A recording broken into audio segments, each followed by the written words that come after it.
Okay, we're very warm welcome back, everybody. I trust you all know, my name is Andrew Jacka. I'm chairman of the Asia Pacific Spa and Wellness Coalition. Today, we are very honored to have with us John Stamoulos from Adelaide. He is in South Australia. He is president of the Australian Breathwork Association and the Integrity Committee of the International Breathwork Foundation.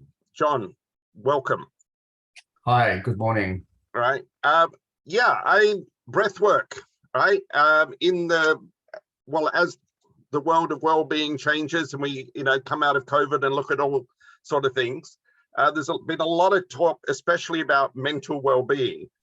And looking at breathwork, it seems to be very much in focus and very relevant to that. So, John, can you tell us a little bit more about breathwork and how it may or may not be applied in the spa and wellness setting? Okay. So in a nutshell, breathwork is a breathing technique. The form that I do and I specialize in is conscious connected breathing. So what happens is when clients come to see a practitioner, we usually go through an interview with them, which looks at their history and why they've come for a session. And of course, coming out of a pandemic right now, I think the last 2 years has been very, very stressful and fearful for a lot of people. So it's kept us quite busy, I'll tell you that. So basically what happens is the client will lie down. We will guide them through the conscious connecting breathing technique, which is controlling the inhale, relaxing the exhale. So it's a certain pattern of breathing. And what happens is the client will go into a conscious altered state of relaxation. So you're fully conscious, but you're going into a deep state of relaxation. And then it's like a journey inwards. So it's non-verbal, really, the process. Every now and then we may interject or ask a question during the process. So as you're breathing, you start to go into yourself. So you become aware of any sort of emotions and feelings. You may feel a lot of physical sensations in the body because as you're breathing in, life energy or oxygen, it turns into energy. And you can become very aware of tension and stress in your body. And behind that, there may be a memory attached to it, a belief. So people use this technique to explore themselves.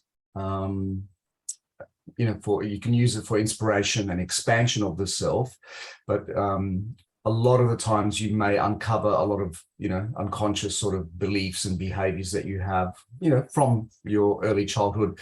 So with breathwork, you can go as far back as any birth traumas, early childhood, and then whatever's relevant, like COVID. Sorry.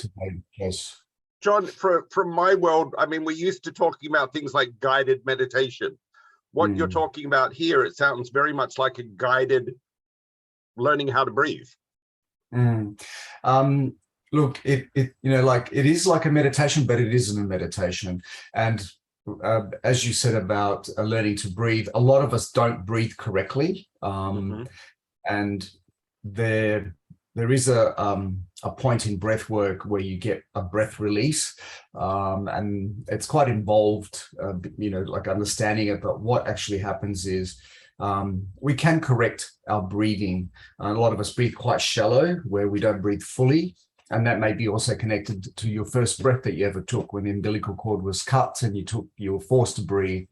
That's why there's a big movement around conscious birthing. And then, like with the transition of a baby from the womb into the atmosphere to take its breath, there's a lot of, research by obstetricians and, people.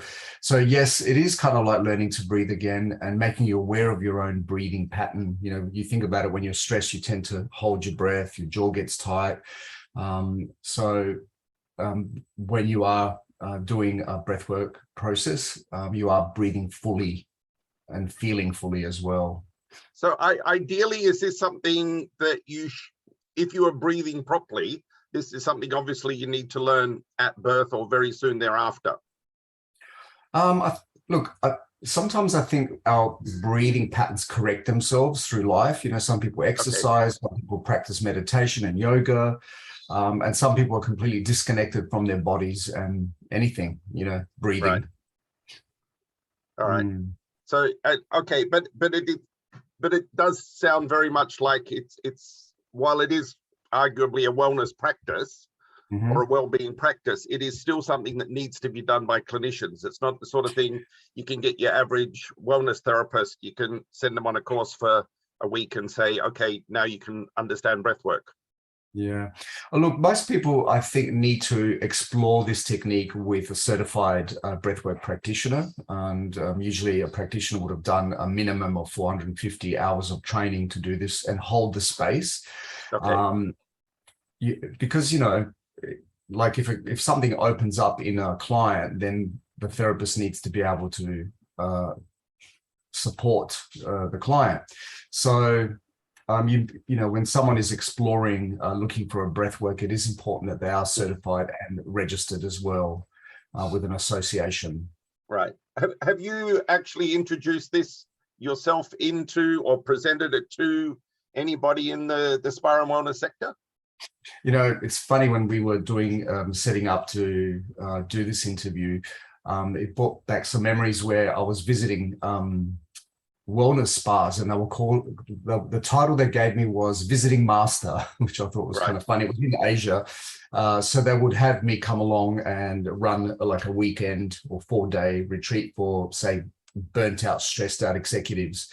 And then they would come into this wellness sort of spa in a hotel, and I would have all sorts of treatments, including doing group breath work with me, as well as one-on-one with me as well. And that works? It worked amazingly. I think retreats are really great in wellness spas.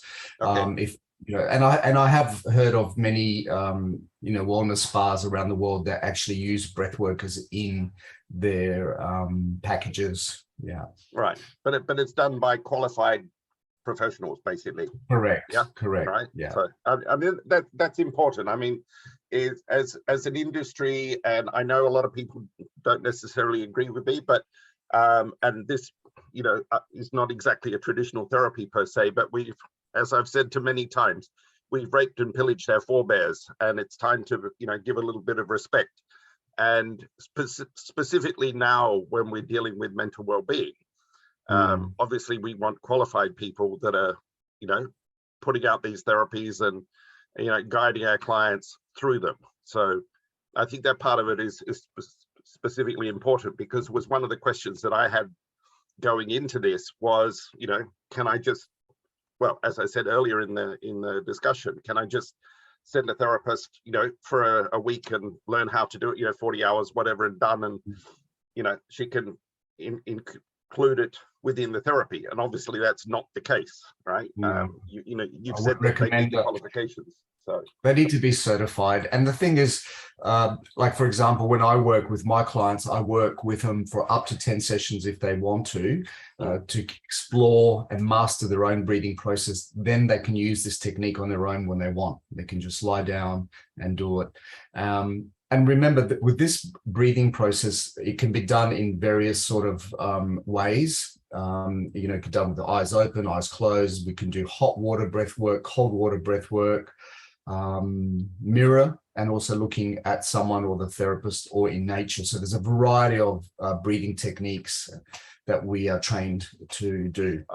So there is so there's a bit of variation here. When you say like hot water and cold water, so like you're lying in a hot water bath or a cold water bath? We like to use jacuzzis at 37 degrees Celsius plus, so it's almost like body temperature, or we call it womb temperature. So basically the client is face down with a snorkel, and they're breathing through a snorkel. So the whole idea of this particular technique is to bring up any suppressed birth traumas, or, you know, from the moment, the transition from the womb to the atmosphere. So the subconscious can release memories or traumas held within the body during this process. And cold water, I know that Wim Hof has made cold water baths quite famous now. I don't know if you've heard of Wim Hof. We as breath workers were trained to do this from way back as well, because what they found with cold water, it can bring up a lot of fears. Okay. So we use this technique, and you got to remember, when you left the womb, you were in a warm temperature, and then you had the temperature change to the atmosphere. So a lot of people had a lot of traumas to do with also temperature. But doing cold water breath work is pretty profound. It actually, I believe it makes our immune system quite strong, and I think Wim Hof might even agree with that as well. So it's a really good immune boosting sort of process, and a lot of us have a fear of cold, you know. Understandable. Yeah. I mean, especially at the moment, it's like, it's interesting to see you sitting there in short sleeves. I mean, I know how cold it is outside. So, right. You know, it's not exactly the warm Asian temperature that maybe some of us are used to. So, all right. But okay, John, thank you very much. This was only ever done as an introduction. So if people want to learn more, you know, if they want to contact you, how do they contact you, or where do they go to find out more information? Well, to find me, you can go to my website, which is johnstamoulos.com, which is my name. You can also look up Australian Breathwork Association, and also the International Breathwork Foundation. And there is the Global Professional Breathwork Training Alliance, which has all the certified registered breathworkers internationally, and they're based in the US as well. We will put the links in the description below so that everybody can see them. So, okay, thank you very much, John. Appreciate this. It's greatly appreciated, and I hope that everybody will continue to look at practices like this. We at the Asia Pacific Spiral Models Coalition have an ongoing series of videos which we'll be continuing to post to YouTube. So if you've got any feedback, please let us know. But again, John, thank you very much. Massively appreciated for your time this morning. And yeah, look forward to pursuing discussions with you in the future. All right. Thank you very much, John. Thank you, Andrew. Take care. Have a great day.